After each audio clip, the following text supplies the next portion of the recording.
तो hello friends, last time अपन discuss किया था वैट का, जो कि हो चुका था अपना कंप्लीट। आज अपन डिस्कस करने वाले हैं एसआरटी, जो कि है सिचुएशन रिएक्शन टेस्ट। ये सेकंड डे पूछा जाता है इंटरव्यू के अंदर, और ये सेकंड एग्ज़ाम होता है। फर्स्ट एग्ज़ाम वैट का होता है, सेकंड फिर टेट का होता है, देन थर्ड एसआरटी होता है। तो आज अपन एसआरटी करने जा रहे हैं, जो कि सिचुएशन रिएक्शन टेस्ट है। जो 60 क्वेश्चंस देते हैं अपन को, 30 मिनट्स का टाइम देते हैं। तो अपने को इसके अंदर क्या करना है, सबसे पहले जैसे कोई सिचुएशन आती है तो उसको अच्छे से रीड आउट करना है। देन माइंड के अंदर 2 थॉट्स लेके आना है। जो आपका फर्स्ट थॉट हो वो पॉजिटिव आना चाहिए। अगर वो पॉजिटिव नहीं आता है तो आप सेकंड थॉट के बारे में सोच सकते हो। तो अपन चलो लेट्स एग्जांपल स्टार्ट करते हैं। He was a running towards his house to meet his ailing mother, then was a big nala in front of him. अब यहाँ तक इसने क्वेश्चन पूछा है। वो अपने घर की तरफ जाता है, उसकी मम्मी बीमार होती है, बट बीच में एक नाला आ जाता है। तो वो जेंटलमैन क्या करेगा? तो इसमें अपने आगे क्वेश्चन मार्क क्या आ जाता है? ही मीन्स वो। ही क्यों ही देते हैं, आई क्यों नहीं देते? बिकॉज आई देंगे तो अपन इजीली कर लेंगे, मैं ये कर लूँगा। बट अपने से दूसरे का पूछते हैं, दूसरा क्या करेगा? तो इसके अंदर कई बच्चे क्या होते हैं कि वो बोट हायर करेगा या शिप हायर करेगा। तो ऐसा कुछ नहीं है। नाला जस्ट कितने मीटर का होता है? 10 मीटर, 5 मीटर जम से भी जा सकते हैं। तो अपन इजीली इसको लिख सकते हैं, he met his mother by jumping the nala. First अपना जो रहेगा वो टारगेट रहेगा, मतलब यू नहीं, बाद में अपन टारगेट लें। पहले अपना टारगेट रहेगा कि वो अपनी मम्मी से मिलता है। कैसे मिलता है? By jumping the nala. Then अपन सेकेंड एसआरटी पे आते हैं। Why did I write M first? That is meet his mother firstly, that shows my M in mind. इसका मतलब ये है, अगर आप एम पहले लिखते हो तो साइकोलॉजिस्ट को ये पता लगता है हाँ एम इसके माइंड के अंदर फर्स्ट में ही रहता है। यूं नहीं कि ये बाद में सोच विचार करके रहता है। मतलब इसको वो काम करना है तो करना ही है। अगर ये इतना कॉन्फिडेंट है कि ये उस काम को करके रहेगा, उस नाला को कैसे भी पार करे। बट ये नहीं है कि आप वहाँ लिख दो कि वो शिपायर करेगा या वेट करेगा या सीढ़ी वगैरह लगाएगा, तो ये चीज़ वहाँ नहीं चलने वाली। Could have written like this also. He jumped over the nala and meet his mother, but this does not show the determination. अब उसने लिख तो दिया वो जंप कर लेगा नाला, उसके बाद अपनी मम्मी से मिल लेगा, बट जो इसके अंदर है इसका टारगेट वो पीछे रह गया। जैसे इसने लिखा है jump over the nala and met his mother, but उसने लिखा है लास्ट के अंदर, और जबकि ये चीज़ पहले लिखनी थी, he met his mother by jumping the nala. तो इस चीज़ का आप ध्यान रखें। अगर आप पहले एम लिख रहे हो तो बेस्ट जाता है, अगर आप बाद में एम लिख रहे हो तो उसमें आपका नेगेटिव जाता है, साइक आपका नंबर काट लेगा। तो एक तो ये चीज़ मेंशन नहीं करनी, take ship jet to cross the by nala, ठीक है, ये चीज़ बिल्कुल नहीं लिखनी है। अब अपन लेट्स टेक अनदर एग्जांपल, दूसरा एग्जांपल लेते हैं। His parents are not agreeing him to marry a girl of his choice. भाई उसके जो पेरेंट्स हैं वो उससे एग्री नहीं हो रहे, जो कि उसकी पसंद की लड़की है, तो वो क्या करेगा? तो इसमें ऑप्शन आता है अपने पास, he shall. Why did S S B write he in every S R T? S S B के अंदर, हर एस आर टी के अंदर ही लास्ट में क्यों रहता है क्वेश्चन मार्क पे? Because if they had written I you would have obviously responded easily, which would be fake. अगर वो आई के थ्रू आपको दे देगा तो अपन जो ईजी रहेगा वो अप्रोच अपन लगा देंगे, और जो कि वो फेक रहेगी ऑब्वियसली बात, अपन वो चीज़ करते नहीं है, लेकिन अपन उसको दिखाने की कोशिश करते हैं और साइक तुरंत पहचान लेता है कि इसने यूं ही लिखा है, और वो अपनी चीज़ पता नहीं चलती। तभी बच्चे आगे बोलते हैं सर हमारे को हमारी कमी पता नहीं चली। कमी तो ये है ना कि अपन साइक के अंदर रह जाते हैं। भाई ग्राउंड का वर्क तो हर कोई कर लेता है। Then now coming back to S R T. He married the girl of his choice by first listening to his parents and then putting his good views about the girl. तो वो कहना चाह रहा है कि वो उस लड़की से मैरिज कर लेता है, मतलब उससे शादी कर लेता है। एम इसका फर्स्ट है, उससे शादी करता है। कैसे करता है उसने रीज़न दे दिया, पहले वो अपने पेरेंट्स की सुनेगा, आफ्टर दैट उस लड़की के जो अच्छे व्यूज़ हैं वो उस पेरेंट्स को बताएगा। तो इसका मतलब ये है कि उसके पेरेंट्स एग्री हो जाएंगे। तो ये एक बेस्ट सॉल्यूशन माना जाता है एसआरटी का। अब लोग इसके अंदर क्या लिखते हैं, हाँ मैं कन्विंस कर लूँगा अपने माँ बाप को, हाँ मैं उस लड़की से शादी नहीं करूँगा। तो उससे पता लग जाता है इस बंदे पे विश्वास कम है। ये मतलब अगर कहीं ग्राउंड में इसको भेज दिया जाता है टारगेट के लिए तो ये सोचेगा मैं कर लूँगा। अगर सामने कुछ ज़्यादा ही हार्ड आ गया तो ये छोड़ के भाग जाएगा, और जो मैदान को लीव कर देता है उसका सिलेक्शन नहीं हो पाता एसएसबी के अंदर। अब बात करते हैं इसके आगे। Word means the M has been served how? By first listening to others and the speak which better points, don't write. He said okay papa as you say. अब कई बार इसमें ऐसे भी होता है, कई बच्चे ऐसे आते हैं हाँ ठीक है पापा आप जैसे बोल रहे हो वैसे कर लेंगे, तो वो चीज़ नहीं चलने वाली इसके अंदर। अब आते हैं, एक नोट है, नोट इंपॉर्टेंट कर लो।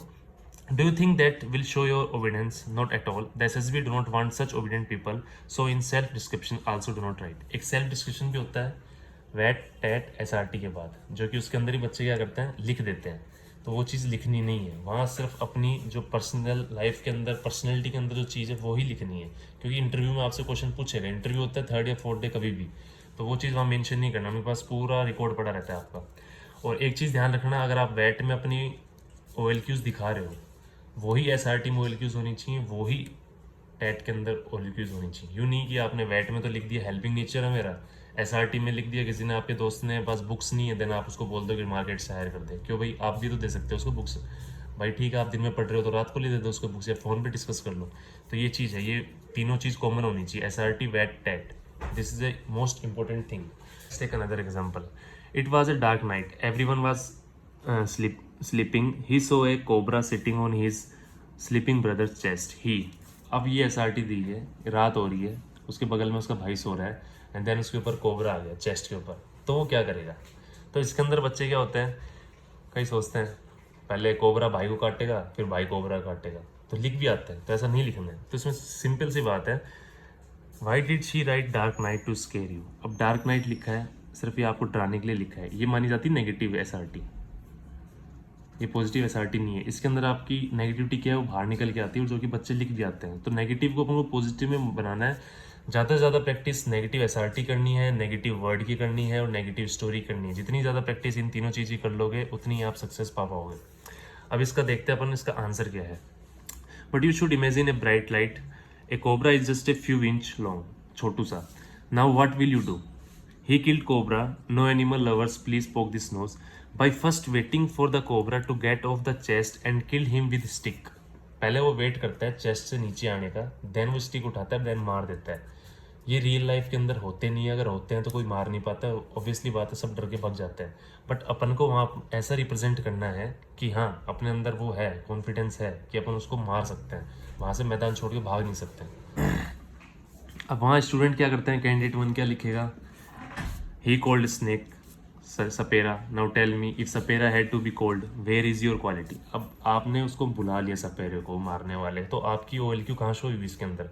आपने तो किसी दूसरे के ऊपर वर्क छोड़ दिया, तो आपकी क्या रही उसके अंदर, मतलब आपका काम क्या रहा उसके अंदर, आपने इनिशिएट किया कि नहीं किया? तो SRT में ये पूछना चाहते हैं, आप ही उस काम को करो, दूसरे के ऊपर मत छोड़ो। जैसे आप दूसरे ऊपर छोड़ते हो, साइक नंबर काट लेता है, और आप बोलते हो मेरी SRT काफ़ी अच्छी गई थी। SRT होती है 60, आप मान के चलो 50 अबाउ आपको करनी ही करनी है, एक भी SRT लेफ्ट नहीं छोड़नी है। अगर आप लेफ्ट छोड़ दोगे तो उसको पता लग जाएगा इसका साइक बहुत ही वीक है। तो प्लीज़ प्लीज़ इस पर फोकस करें, एक भी SRT नहीं छोड़ें, आप सारी SRT लिखें, किसी और के ऊपर डिपेंड ना हो, खुद के ऊपर डिपेंड लेके सारे काम करने। अब जैसे इतनी भाई SRT बात ये है, इतने केस कोई SRT आते नहीं है, छोटे केस आते हैं, वो आपके ऊपर आपकी पर्सनैलिटी को जज करना चाहते हैं, तो खुद ही करो काम यार। कितने का 60 SRT आते हैं, उससे हम पूछ लेते हैं कि भाई साइकिल है, अब वो जा रहा है कहीं पहाड़ी पे चढ़ रहा है, उसके ब्रेक फेल हो गए, तो उसमें लिख दो भाई वो ब्रेक फेल हो गए तो उन पैरों से रोक सकता है, उसकी हाइट अच्छी है, खत्म। अब वो देख, उसने मेंशन थोड़ा ना किया उसकी हाइट 4 फीट ही, उसके पैर नहीं पहुँचते। तो ये चीज़ है, ठीक है। अब चलते हैं नेक्स्ट पे। ये मैंने बता ही दिया था आपको, don't say any walk everyone and brother also, पहले भाई काटेगा सांप को, फिर सांप भाई को काटेगा, तो ये अवॉइड करना है ये चीज़, ठीक है। This SRT have a big big notes like dark very cold scary. अब मैं आपको एक अच्छा सा एग्जांपल देता हूँ, ठीक है, होमवर्क के लिए। ये कमेंट सेक्शन में मेरे करके बताना।